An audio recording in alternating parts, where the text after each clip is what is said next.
Regresamos ahora sí al debate acá en Vía Pública, como ya lo habíamos adelantado, tiene que ver con estos nuevos antecedentes que se han revelado de la empresa OAS y que estarían vinculados con situaciones en nuestro país. Vamos a saludar a quienes nos acompañan esta noche. Primero a Sebastián Torrealba, diputado de Renovación Nacional. Sebastián, muchas gracias por acompañarnos aquí esta noche. Muchas gracias por la invitación. Alberto Precht, quien es director ejecutivo de Chile Transparente. Alberto también. Hola, buenas noches. Pepe Out, diputado independiente. Diputado, gracias por estar aquí esta noche. Y María Jaraquemada, abogada y directora de Incidencia Espacio Público también. Muchas gracias por acompañarnos. Ya habíamos hecho antes una introducción explicando qué era lo nuevo que hay con respecto a este caso OAS. Y uno de los puntos que llamaba la atención, y quiero partir primero, diputado, es que en lo revelado por La Tercera aparece mencionado ahí donde supuestamente habría sostenido usted reuniones con representantes de la empresa OAS. Primero, para despejar ese tema. Efectivamente, el domingo al leer el diario, leo que hay un señor a quien no reconozco, confieso, lo vi en la fotografía ahí esa vez, y que dice, o más bien reporta 37.000 pesos de un almuerzo conmigo el año 2009. Yo por lo menos, por lo que sí puedo decir, no puedo decir si almorcé o no con ese señor, porque estamos hablando de 9 años atrás, lamentablemente no teníamos ley y no teníamos registro de todas las reuniones, me encantaría tenerlo hoy día, pero yo a ese señor no lo conozco. Alejandro Santander. Y no he tenido ninguna, no tuve, mientras fui presidente del PPD y antes y después, ningún encuentro con alguien que me dijera ser representante de esa empresa. Ya, pero eso no recuerda si acaso esa reunión efectivamente se No me acuerdo produjo, si me he no reunido con él alguna vez. Ya. Lo que puedo decir es que no lo conozco. Ya. O sea, miro la foto, escarbo en mi memoria, no recuerdo, el único Santander que me sale era un glorioso arquero de Colo-Colo de fines de los 60. Pero tampoco recuerdan ningún tipo de reunión con algún representante O sea, de esta no solo empresa. no recuerdo, porque eso sí recordaría. Ya. Yo no puedo descartar que ese señor se haya reunido conmigo. Incluso podría haber sido en una reunión con otros. Sería mentiroso si yo digo taxativamente no me reuní con él. Lo que sí puedo decir taxativamente es que jamás alguien en ninguna reunión conmigo me dijo representar a OAS ni me pidió algo relacionado con OAS. Yo me desayuno ahora y me desayuno con escándalo de los correos entre Martelli y el gerente, no recuerdo cómo se llama, apellido italiano, representante de OAS en Chile y su lobby, porque de eso se trata, al parecer rentado también, Martelli para conseguir determinadas reuniones. Y lo que también me preocupa, no sé qué pensarán ustedes, pero yo veo una distorsión de la ley de financiamiento cuando tú estableces un vínculo con el eventual donante. Porque por alguna razón es que nosotros establecimos que la donación era reservada. Y reservada para ambos lados. Es decir, yo no sé quién me donó ni cuánto me donó. Y por lo tanto, que tú instruyas al eventual donante de cómo tiene que darte el recurso, a mí me parece que es una distorsión de la ley. Puede no ser ilegal, pero a mí no me parece ético. Ya. Solo para cerrar el punto, tampoco es habitual, en su caso, reunirse con representantes de empresas constructoras o grandes empresas como esta. Lo pregunto porque en el contexto pareciera que esto es más común de lo que se cree. Mira, cuando se discutió, lo conversábamos con Alberto afuera, cuando se discutió la ley del lobby, yo tomé 2 compromisos públicos y los he cumplido al pie de la letra. Uno, no reunirme jamás con profesionales del lobby, es decir, con agencias contratadas por los intereses corporativos para que los defiendan. Yo tengo una fórmula de respuesta cada vez que me piden a través de ley del lobby y tengo una fórmula de respuesta que les digo en la práctica, miren, vengan directamente a conversar conmigo los interesados. Y lo segundo compromiso que tomé y lo he cumplido es que cuando estemos en el curso de un proyecto de ley en trámite y una empresa solicita reunirse conmigo, yo la invito a la comisión. Pero no hay ninguna razón para que una empresa que va a la comisión, expone sus motivos, luego quiera, y lo quieren, luego quiera reunirse con el diputado en particular. A mí me ha tocado negarme varias veces porque les digo, pero si ya expusieron todo, ya leí todas las minutas, ¿qué puede aportar una reunión entre ustedes y yo que no haya ocurrido en la Comisión de Hacienda de la que tratar de ser más convincente, de la que formo parte? Y es que a mí me parece que ese plus da pábulo a compromisos, a sospechas, y a mí me parece que en esto hay que ser extremadamente categórico, taxativo y claro. Sí, despejado ese punto. Me interesa saber, desde la perspectiva de ustedes, ¿qué es lo más grave de lo que estamos conociendo a través de estos correos electrónicos y estos eventuales vínculos de la empresa con un sector político de nuestro país? Bueno, lo primero que uno podría señalar es que claramente el sistema de aportes reservados era un sistema basado en una farsa. Lamentablemente era una ley que se violaba y que se violaba a vista paciencia de muchos. De hecho, hay registros, por algo esto se hace a través de correo electrónico. Si no hubiera sido un mecanismo tan común, no hubiese dejado tanto rastro. Lo segundo, bueno, la necesidad de haber regulado el lobby y que en eso hemos dado pasos y aún faltan pasos por dar. Lo tercero, y que realmente es quizás lo que más indigna desde el punto de vista de Chile Transparente, que acá el recaudador además era lobista de quien aportaba. Como dice el diputado Aut, acá además era un lobista remunerado, hacía otro tipo de asesorías.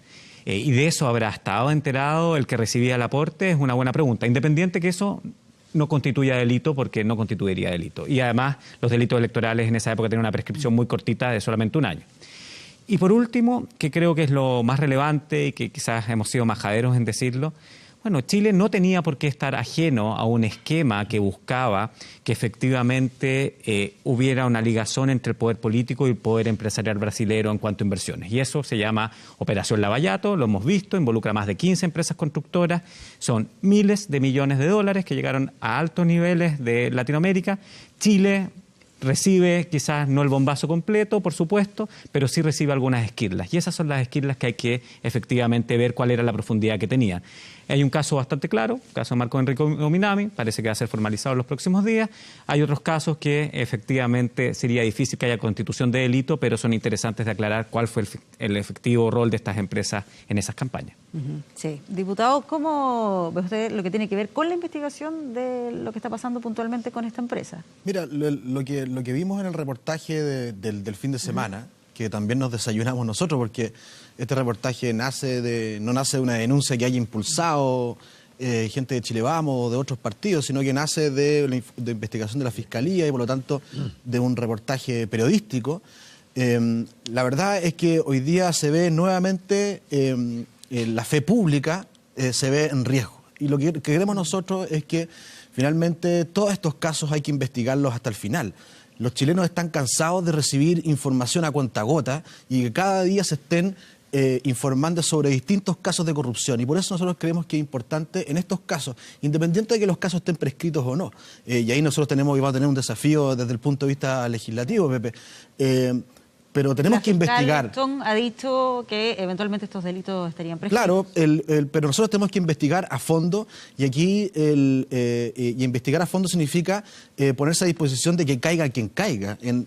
Nosotros y los chilenos ya no aceptan más casos de corrupción y yo creo que desde que han pasado todos los casos que hemos conocido en los últimos 4 años, yo creo que la sociedad chilena, desde el punto de vista de exigir cambios, ha hecho una buena pega. Lo que se ha avanzado desde el punto de vista de la transparencia, creo que es bueno y creo que la sociedad chilena ha reaccionado de buena forma.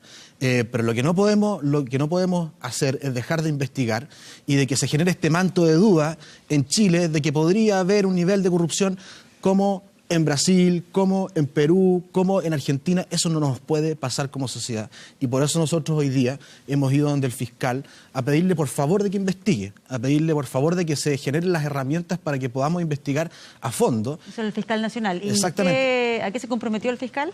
Bueno, nosotros le entregamos 2 cartas, una carta que tenía relación con la delación compensada del señor Piñeiro, ojalá que pudiera acceder a ella, y luego una carta donde le pedíamos investigar la relación que tuvo OAS con la campaña de la presidenta Bachelet, y la verdad que lo que queremos es que se investigue.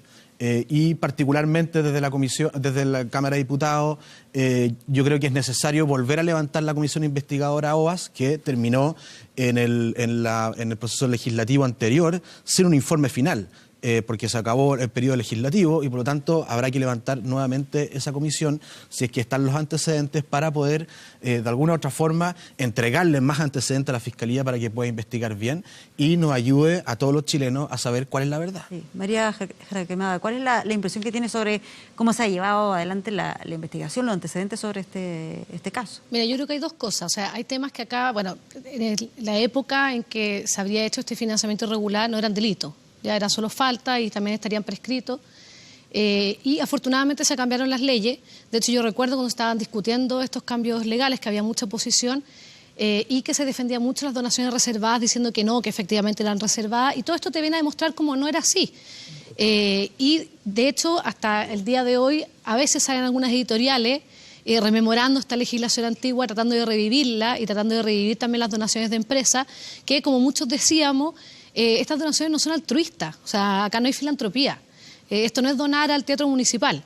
Y claramente podemos ver cómo estas donaciones que hacía OAS, las regulares, de hecho, las donaciones reservadas, eran a cambio de lobby, de generar un contacto con la autoridad que una persona que no, o una empresa que no hacía esas donaciones no podía tener ese acceso a la autoridad. Entonces yo creo que es importante tener esto presente para cuando vienen estas como rememoraciones de la ley antigua, tengamos claro que no funcionaba el objetivo que tenía esa ley. Lo segundo, yo creo que es importante que se investigue el caso y luego se establezca si los delitos eventuales que podrían haber están prescritos o no, o si es que no hay delitos.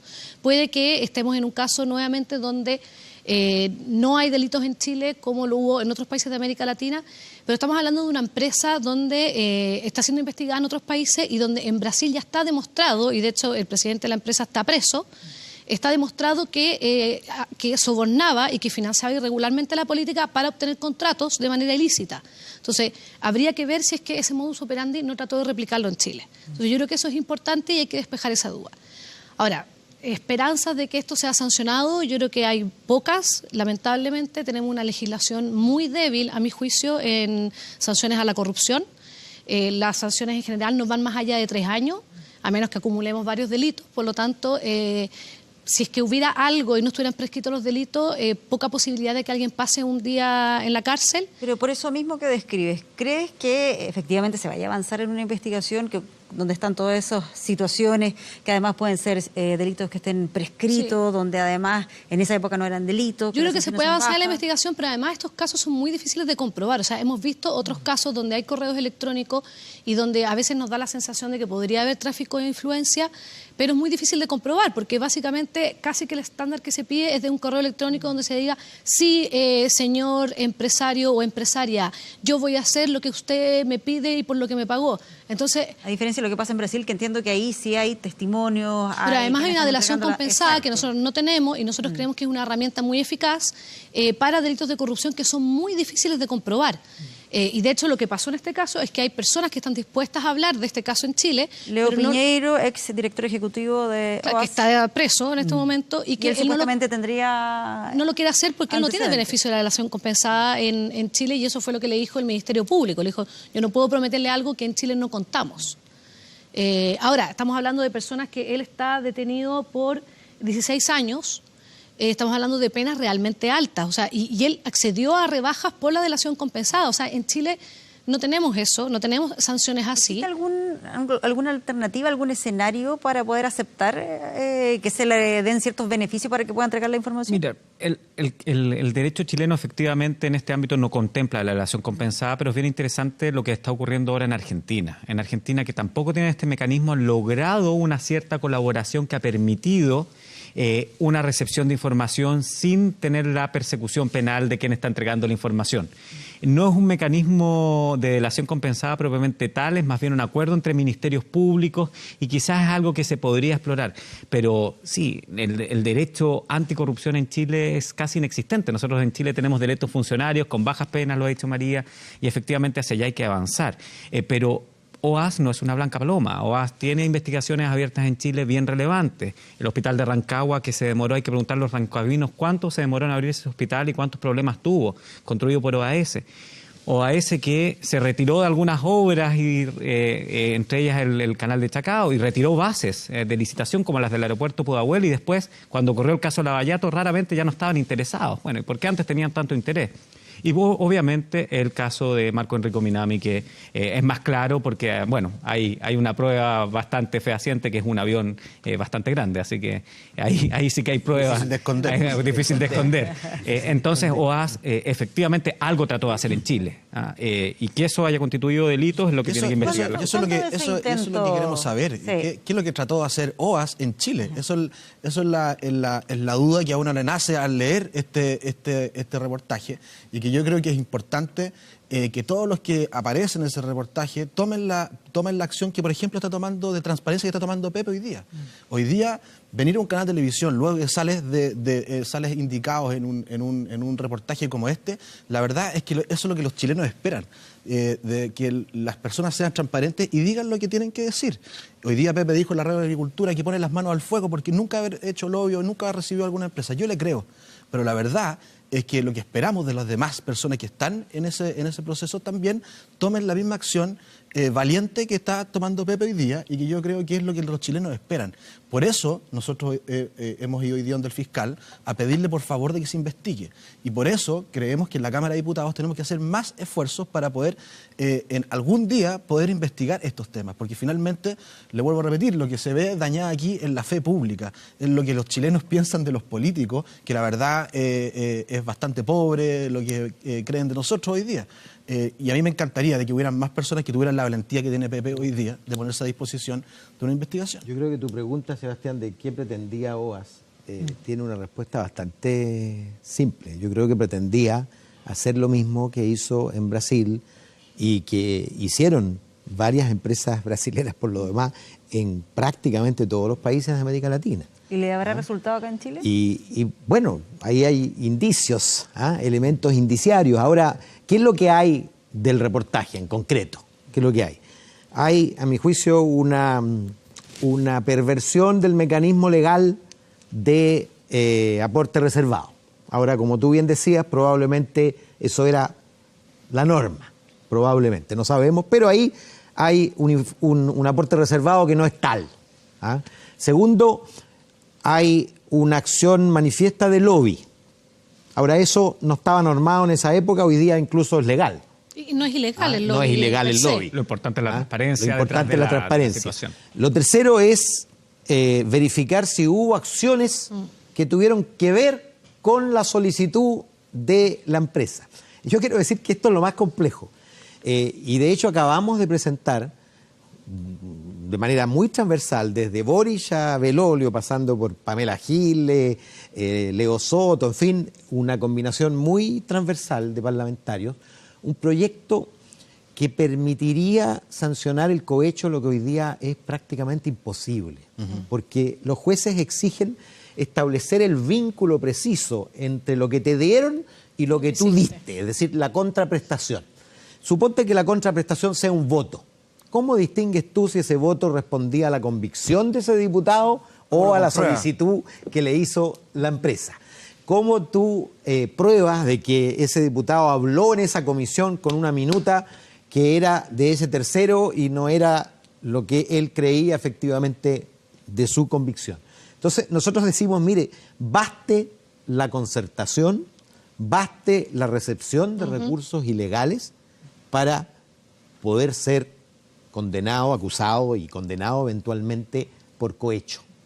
Que eso quede de manera explícita. Sí, y que no sea subjetivo, digamos, que no obligue a comprobar el link, porque eso es prácticamente imposible. Y ojalá eso se ampliara. Ojalá eso se ampliara también a los candidatos.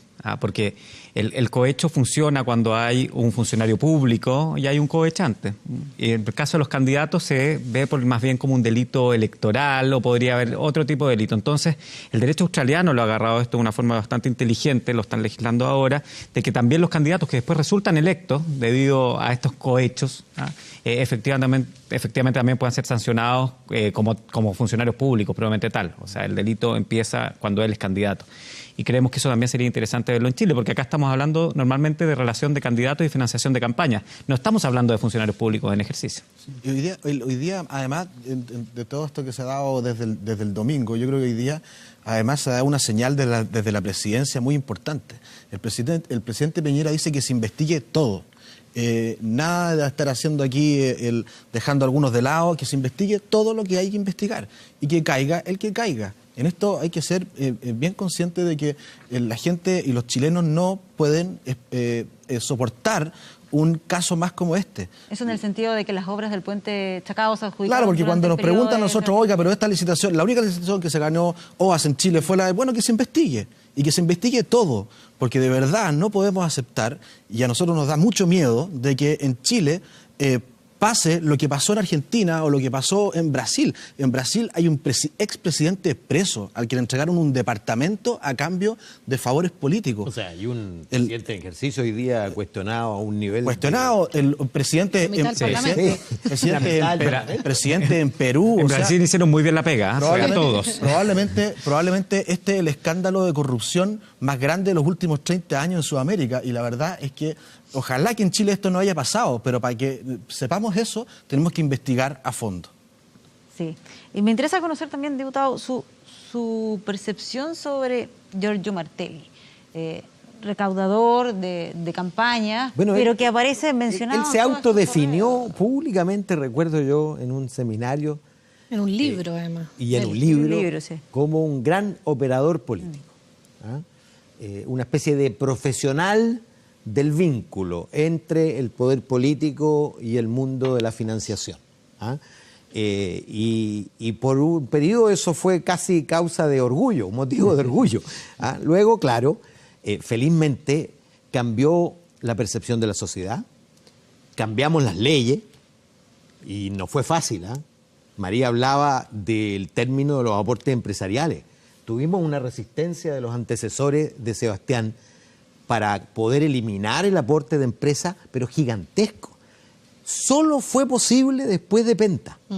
Si no hubiera ocurrido Penta y luego Soquimich, estaríamos todavía, porque necesitábamos un alto quórum, estaríamos todavía con aporte reservado de empresa. Y el aporte reservado de empresa es el espacio ideal para la corrupción. Porque como bien decía Alberto, primero, María decía, nadie da dinero por bolitas de dulce. No, es decir, filantropía. Hay una contraprestación. Y segundo, no es completamente reservado, ni mucho menos, porque hay alguien que pide y alguien que da. Y a veces con correo electrónico, incluso instruyendo cómo hacer ese aporte, ¿te fijas? Felizmente, yo creo que el país político tuvo una reacción.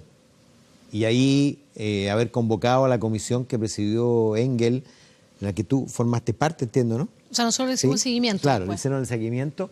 Se aprobó una batería de cambios que son súper relevantes. O sea, muchas cosas de las que emergen hoy día serían completamente imposibles en la legislación actual. O al menos con unas sanciones bastante más altas. Claro. O sea, hoy en día, si pasara el financiamiento irregular o hubiera financiamiento de una empresa que está prohibido, o sea, son sanciones de cárcel, no efectivas probablemente, pero son casi las mismas sanciones que tiene el cohecho. Claro. Entonces, estamos hablando de... Riesgo de pérdida de escaños. Riesgo de pérdida de escaños, estamos hablando de delitos electorales. Además, claro. No, y es bueno que además que el presidente Piñera ha tomado todavía esas indicaciones de la Comisión Engel para seguir legislando sobre el tema. Si yo creo, bueno, Alberto sabe mucho más que nosotros de todos estos temas, pero... María también. Yo creo que hay que... María sabe más que yo. Pasa que, perdón, que Alberto lo conozco ya hace muchos años.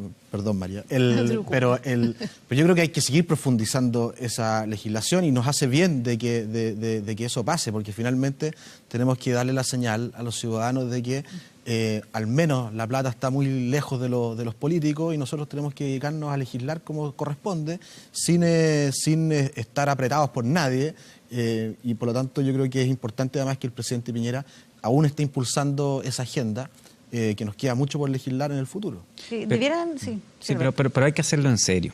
Porque, ¿y qué me refiero con esto? Porque cuando tú dices, bueno, aumentemos las penas del cohecho, pongámosle 50 años al cohecho, pero si la moda para un juez, o sea, la real aplicación de la ley para un juez va a ser 61 días, porque no puede probarlo, porque no acepta la prueba indiciaria, porque...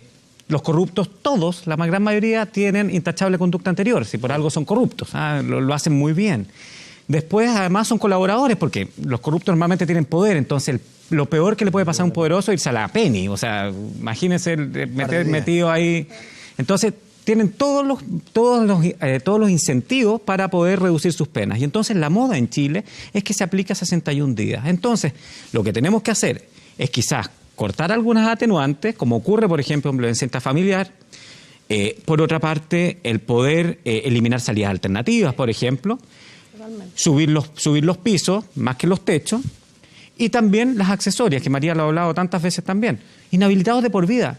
Ustedes en el Parlamento tienen un parlamentario que está inhabilitado de por vida para ser alcalde de Coquimbo. Y es parlamentario de la República. Podría ser presidente. Sí. Fue vicepresidente de la Cámara de Diputados. Podría ser presidente de Chile. Bueno, esperemos que no, pero bueno, eso ocurre hoy día. Y entonces claramente eso habla de una incoherencia en el momento en que estamos aplicando las sanciones anticorrupción que realmente llama la atención, y a eso es lo que tenemos que hacer coherente, y por eso decía, bueno, hay que hacerlo en este momento que estamos todos de acuerdo, lo está diciendo el presidente de la República, hagámoslo en serio.